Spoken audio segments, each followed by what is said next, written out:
Graça e paz, palavra de Deus para a sua vida. Estamos dando início ao primeiro trimestre de 2024 das lições bíblicas, a nossa EBD, e queremos lhe convidar para estudarmos juntos a Revista dos Adultos, que tem como tema o corpo de Cristo, origem, natureza e vocação da igreja no mundo. São 13 lições importantíssimas que certamente nos trará um enlevo espiritual muito grande e também nos trará um conhecimento, uma profundidade maior acerca da Igreja de Cristo. O comentarista das lições nesse trimestre é o pastor José Gonçalves.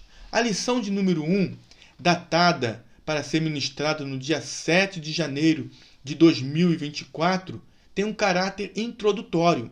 O tema da lição é a origem da igreja. O texto áureo diz: E disse-lhes Pedro, arrependei-vos, e cada um de vós seja batizado em nome de Jesus Cristo para perdão dos pecados, e recebereis o dom do Espírito Santo. Isso está registrado no livro dos Atos dos Apóstolos, capítulo 2, no versículo 38. Verdade prática: a igreja é a família de Deus, comprada com o sangue de Cristo e selada com o Espírito Santo. Leitura bíblica em classe encontra-se também no livro dos Atos dos Apóstolos, capítulo 2, nos versículos 1, 2, 37 e 38. Vamos à introdução. Uma rápida leitura do Novo Testamento é suficiente para percebermos o que a igreja é de fato e que importância ela tem. Para os apóstolos e os primeiros cristãos, a igreja era relevante. Para os primeiros cristãos, no primeiro século, para os apóstolos, a igreja tinha grande importância. A igreja era tão importante, e é tão importante, mas o apóstolo Paulo está dando tanta relevância à igreja que ele a denominou de coluna e firmeza da verdade. Veja o que está escrito na primeira epístola do apóstolo Paulo a Timóteo, no capítulo 3, no versículo 15. Mas se tardar, para que saibais como convém andar na casa de Deus, que é a igreja do Deus vivo, a coluna e firmeza da verdade. Paulo enfatizou que a igreja é coluna e firmeza da verdade, mas ele dava tanta importância, tanta relevância à igreja, que nesse mesmo versículo ele diz que a igreja é a casa de Deus, é a igreja do Deus vivo. O apóstolo Pedro também via a igreja, ele tinha na igreja algo muito importante, algo relevante, a ponto de dizer que a igreja é a geração eleita. Veja o que está escrito na primeira epístola do apóstolo Pedro, no capítulo 2, no versículo 9. Mas vós sois a geração eleita, o sacerdócio real, a nação santa, o povo adquirido, para que anuncieis as virtudes daquele que vos chamou das trevas para a sua maravilhosa luz. Portanto, a igreja tinha grande importância e relevância para os primeiros cristãos e para os apóstolos. Mas a introdução ainda diz que a igreja de Deus, longe de ser meramente uma associação de pessoas, é uma instituição divina. E isso nós vamos aprofundar mais durante os tópicos. E vamos entrar agora nos tópicos e subtópicos da lição, fazendo um resumo, uma síntese bem clara e objetiva dos assuntos que serão tratados. O primeiro tópico fala acerca do povo de Deus na Bíblia e na história. E o primeiro subtópico diz: o povo de Deus no Antigo Testamento. No Antigo Testamento há uma palavra hebraica, um termo hebraico, que é garral. Esse termo ele faz uma referência a um ajuntamento do povo de Deus. E ele, quando aplicado no contexto do Antigo Testamento, ele é aplicado ao Israel étnico, ao Israel como nação. Israel é o povo escolhido de Deus que se juntava para cultuar ao Senhor e também para tratar de assuntos diversos. Mas certamente a Bíblia nos informa de forma bem clara que o povo de Deus, chamado povo de Deus no Antigo Testamento, é o Israel como nação, é o povo de Israel. E nós podemos confirmar isso pela palavra do Senhor no livro do Êxodo, capítulo 19, versículos 5 e 6, que diz: Agora, pois, se diligentemente ouvirdes a minha voz e guardardes o meu concerto, então sereis a minha propriedade peculiar dentre todos os povos, porque toda a terra é minha. E vós me sereis reino sacerdotal e povo santo. Portanto, Israel é o povo de Deus, o povo escolhido para servir ao Senhor. No segundo subtópico do primeiro tópico, traz o povo de Deus no Novo Testamento. Sabemos que todo o Antigo Testamento foi escrito em hebraico. E a primeira tradução do Antigo Testamento para o grego deu-se pela Septuaginta, a versão dos 70 eruditos que fizeram essa tradução do hebraico para o grego. E nessa tradução do hebraico para o grego, garral, ele é eclésia. O termo garral em grego é eclésia. E a Bíblia nos informa que em muitos lugares do Novo Testamento, eclésia se refere à igreja de Cristo. O termo grego eclésia se refere à igreja de Cristo. Contudo, observe bem, isso é muito importante, no contexto neotestamentário, no contexto do Novo Testamento, o sentido que tem o hebraico garral, no grego eclésia, diferirá do que lhe é dado no Antigo Testamento. E isso tanto na forma quanto na função. Vamos entender isso. Porque o termo garral, que faz uma referência a um ajuntamento do povo de Deus debaixo do antigo pacto, da antiga aliança, ele fazia referência a uma nação, como sendo a nação escolhida para ser povo de Deus. Agora, no Novo Testamento, eclésia, ela não é mais uma nação, mas são todas as nações e tribos e raças que se juntam, que juntamente adoram a Deus por meio de Jesus Cristo.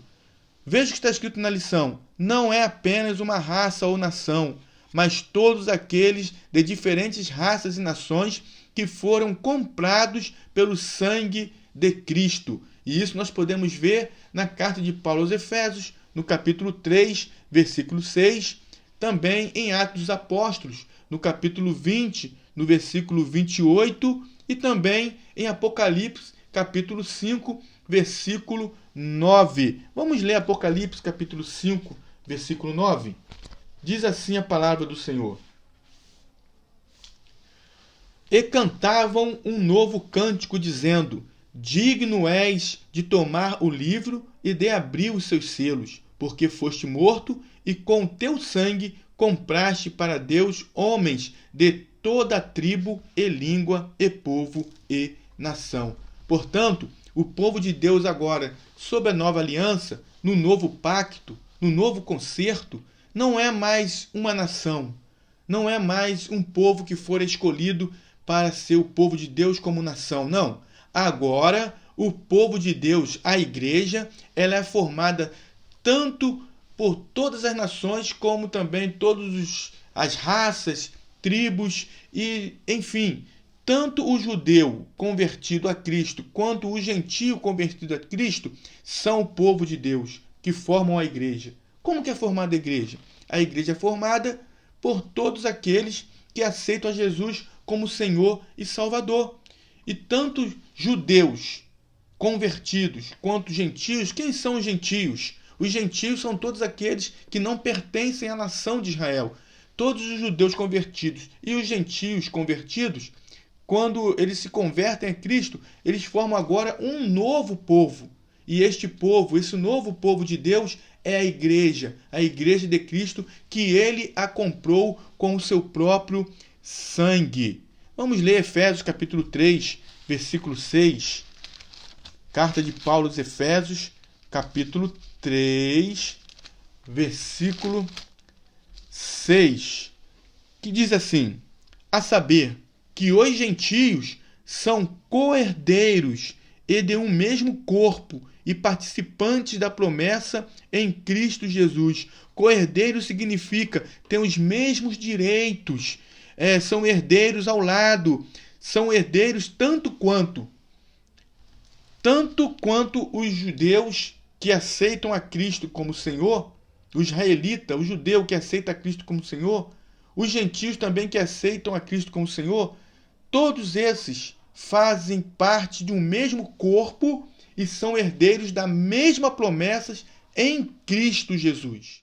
Vamos agora para o terceiro subtópico do primeiro tópico desta lição: o povo de Deus na história cristã. O povo de Deus na história cristã é a igreja. E nós entendemos a igreja como o corpo de Cristo, a habitação de Deus, através do Espírito Santo, com divinas nomeações para cumprimento de sua grande comissão, onde cada crente nascido do Espírito é parte integrante da Assembleia Universal e da Igreja dos Primogênitos, que estão escritos no céu. Isso nós podemos ver em Efésios capítulo 1, no versículo 22 e 23, também no capítulo 2, versículo 22, e na carta aos Hebreus, no capítulo 12, versículo 23.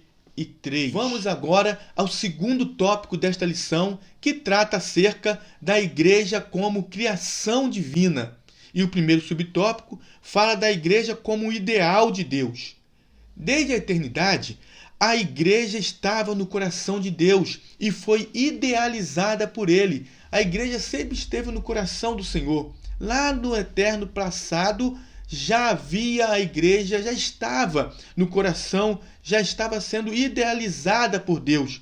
E em sua essência, a igreja é um projeto divino. A igreja não é um projeto humano, não é algo que veio da mente humana, mas sim algo que nasceu no coração de Deus, na mente de Deus.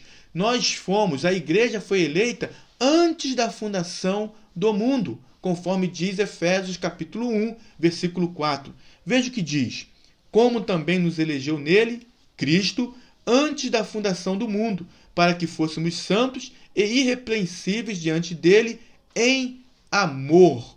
Observe que não se trata de uma eleição individual, de eleição de pessoas, individualmente falando, mas se trata da eleição de um povo. E este povo é a igreja, que foi eleita em Cristo antes da fundação do mundo.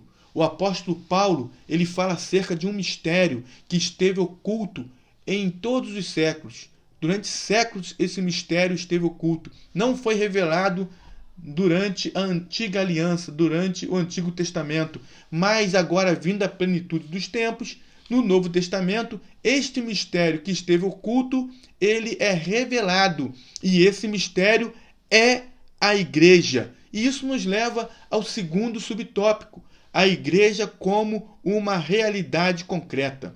Como vimos, a igreja não ficou apenas na mente de Deus, ela passou a existir de uma forma concreta. O início da igreja acontece na plenitude dos tempos. E que tempo é esse? Esse tempo não é o Cronos, esse tempo é o Kairos, o tempo de Deus. O Cronos é o tempo que nós nos organizamos, são os meses, os anos, os dias. Nós estamos falando do Kairos, o tempo de Deus, que chega na hora certa, chega dentro do plano de Deus. Dessa forma, Deus faz congregar em Cristo todas as coisas na dispensação da plenitude dos tempos. Então, surge a pergunta: quando a igreja passou a existir de fato? Quando ela se estabeleceu na sua forma concreta? A maioria dos teólogos defende que foi no Pentecostes. E observamos pela Bíblia que isso trata-se de um fato. A igreja, por exemplo, não é citada nos evangelhos de Marcos, Lucas e João. Não é. Se nós observarmos esses três evangelhos, Marcos, Lucas e João, não vamos encontrar a igreja sendo citada. Ela é citada no evangelho segundo escreveu Mateus, citada pelo próprio Jesus, mas como algo futuro. Jesus diz: edificarei a minha igreja. Agora, ela passa a ser de forma concreta, ela passa a existir de forma concreta a partir do dia de Pentecostes. Portanto, a igreja, ela passa a existir, ela é fundada no dia de Pentecostes, quando 120 irmãos estavam orando no cenáculo, clamando ao Senhor, e aconteceu que ouviu-se um som como de um vento veemente e impetuoso que encheu toda a casa em que estavam assentados. Eles viram línguas repartidas como que de fogo, as quais pousaram sobre cada um deles, e a Bíblia diz que todos eles foram cheios do Espírito Santo. Dessa forma, a igreja, que existia apenas no coração e na mente de Deus, se tornava uma realidade concreta quando o Espírito Santo é derramado no Pentecostes, Pentecostes, que é a segunda maior festa dos judeus, Pentecostes, que acontece 50 dias após a Páscoa, quando o Espírito Santo é derramado no Pentecostes, após a ressurreição de Jesus, 10 dias após a sua ascensão. Quando acontece esse fato, é nesse dia, no dia de Pentecostes, que a igreja é fundada. Vamos ao terceiro tópico desta lição, que fala acerca da igreja como a comunidade dos salvos. Primeiro subtópico: regenerados pelo sangue de Cristo. A igreja é uma comunidade cristã formada por pessoas regeneradas que fizeram uma pública profissão de fé.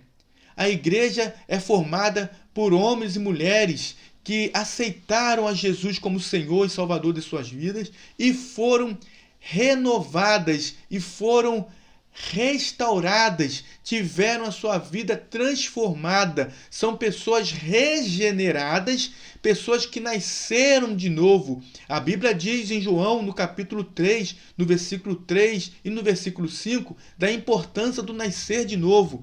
Aqueles que pertencem à comunidade dos salvos são aqueles que nasceram de novo, que agora têm uma nova vida em Cristo. É como diz 2 Coríntios, no capítulo 5, no versículo 17. Se alguém está em Cristo, nova criatura é. As coisas velhas passaram, tudo se fez novo. O comentarista coloca algo aqui muito interessante. Ele diz assim: o ingresso de alguém à igreja não se dá por adesão, mas pela conversão. O único jeito de alguém entrar, de alguém pertencer à comunidade dos salvos, é através da conversão, da fé em Cristo Jesus. Assim, a igreja é formada por pessoas que estavam no pecado, a caminho da condenação eterna, mas que, graças ao Evangelho, tiveram suas vidas transformadas. O segundo subtópico fala acerca dos selados pelo Espírito Santo. A comunidade dos salvos é a comunidade daqueles que foram selados pelo Espírito Santo. Já foi dito que a igreja tem sua origem no dia de Pentecostes. Por meio do Espírito de Deus, somos batizados no corpo de Cristo, a igreja. Então, passamos a fazer parte dela. Vamos entender isso aqui. Selados pelo Espírito Santo. Eu quero ler aqui um texto da revista da nossa EBD, da CPAD, a revista do segundo trimestre de 2020, a Igreja Eleita, na lição de número 2, no terceiro tópico que fala acerca do Espírito Santo, penhor da nossa herança, traz algo muito interessante. No primeiro subtópico diz assim: o selo do Espírito Santo. Aquele que ouve a palavra de Deus, o evangelho da salvação, e que por meio da fé se rende a Cristo, recebe o selo do Espírito Santo no momento da conversão.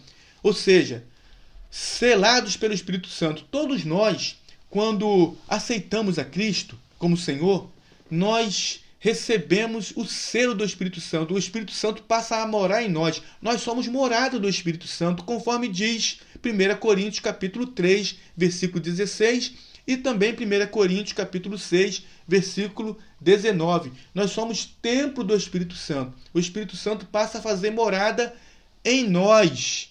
O Espírito Santo, então, ele nos imerge, nos introduz no corpo místico de Cristo, que é a igreja, o corpo de Cristo. Portanto, quando diz aqui batizados no corpo de Cristo, é o Espírito Santo que nos introduz, que nos mergulha no corpo místico de Cristo, que é a igreja. É diferente do batismo com o Espírito Santo. Portanto, todos aqueles que aceitam a Jesus como Senhor recebem o Espírito Santo como selo.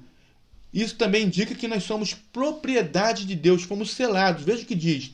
Nos tempos bíblicos, o selo era usado como sinal de propriedade e posse pessoal. Ao conceder o Espírito Santo ao crente, Deus identifica os que pertencem a Cristo, pois o Espírito testifica daqueles que são filhos de Deus, conforme diz Romanos capítulo 8, no versículo 9, no versículo 14, no versículo 15, no versículo 16. Portanto, o Espírito Santo é aquele que nos introduz no corpo místico de Cristo. E por isso somos batizados no corpo de Cristo pelo Espírito Santo. Pelo Espírito Santo, por meio do Espírito de Deus, somos batizados no corpo de Cristo, que é a igreja. Como já dissemos, é diferente do batismo com o Espírito Santo. Vamos ver isso mais à frente. O terceiro subtópico fala sobre o batismo de Cristo e do Espírito. Agora sim, vamos aqui explicar ainda melhor o que quer dizer isto. O batismo de Cristo e do Espírito. O apóstolo Pedro, que exortou os presentes no dia de Pentecostes a se arrependerem, também disse: e recebereis o dom do Espírito Santo. Assim podemos afirmar que Cristo batizou os crentes com o Espírito Santo e com fogo, um batismo de capacitação, conforme diz em Atos capítulo 1, versículo 4. Agora entenda bem, quando nós aceitamos a Cristo, como já dissemos, somos batizados por meio do Espírito de Deus no corpo de Cristo. Somos introduzidos no corpo místico de Cristo. Este é o selo do Espírito Santo. É uma experiência que não é a mesma coisa do batismo com o Espírito Santo. São experiências distintas. Quem batiza com o Espírito Santo é o Senhor Jesus Cristo. E é isso que está dizendo aqui a lição. Assim podemos afirmar que Cristo batizou os crentes com o Espírito Santo e com fogo, um batismo de capacitação. Atos 1, versículo 4. Agora vamos ver isso na Bíblia. Vamos para a Bíblia. Vamos em Evangelho segundo escreveu Mateus, capítulo 3. Evangelho segundo escreveu Mateus, capítulo 3. Vamos ao versículo 11. João Batista falando acerca de Jesus. E eu, em verdade, vos batizo com água para o arrependimento, mas aquele que vem após mim é mais poderoso do que eu. Não sou digno de levar as suas sandálias. Ele vos batizará com o Espírito Santo e com fogo. Aqui João Batista falando acerca de Jesus, está registrado no Evangelho segundo escreveu Mateus, capítulo 3, versículo 11. Mas vamos agora ao Evangelho segundo escreveu Marcos, capítulo 1, Versículo 8. Eu, em verdade, tenho-vos batizado com água. Ele, porém, vos batizará com o Espírito Santo. Agora, vamos também no Evangelho segundo escreveu Lucas, capítulo 3, versículo 16. Respondeu João a todos, dizendo, João Batista, eu, na verdade, batizo-vos com água, mas eis que vem aquele que é mais poderoso do que eu, a quem eu não sou digno de desatar a correia das sandálias. Este vos batizará com o Espírito Santo e com fogo. Agora vamos ao Evangelho segundo escreveu João, no capítulo 1. Também vai estar falando acerca de Jesus como aquele que batiza com o Espírito Santo. Veja o que diz. E João testificou dizendo, eu vi o Espírito descer do céu como uma pomba e repousar sobre ele, e eu não o conhecia, mas o que me mandou a batizar com água, esse me disse, sobre aquele que vires descer o Espírito e sobre ele repousar, esse é o que batiza com o Espírito Santo. Portanto, está bem explicado acerca do batismo de Cristo e do Espírito. Conclusão. Nesta lição, vimos como surgiu a igreja fundada por Jesus Cristo. Ela existiu primeiramente no plano de Deus até se estabelecer no Novo Testamento após a morte, ressurreição de Cristo e a infusão dos cristãos no corpo de Cristo por meio do Espírito Santo. A igreja, portanto, não foi idealizada por homem algum, nem tampouco está fundada sobre teses humanas. O seu fundamento é Cristo, que é a cabeça da igreja. Por isso, é um grande privilégio fazer parte da igreja, o corpo de Cristo. Deus abençoe a sua vida, meu irmão. Deus abençoe a sua família. E, se Deus permitir, nós estaremos novamente com a lição de número 2, para juntos aprendermos a palavra do Senhor.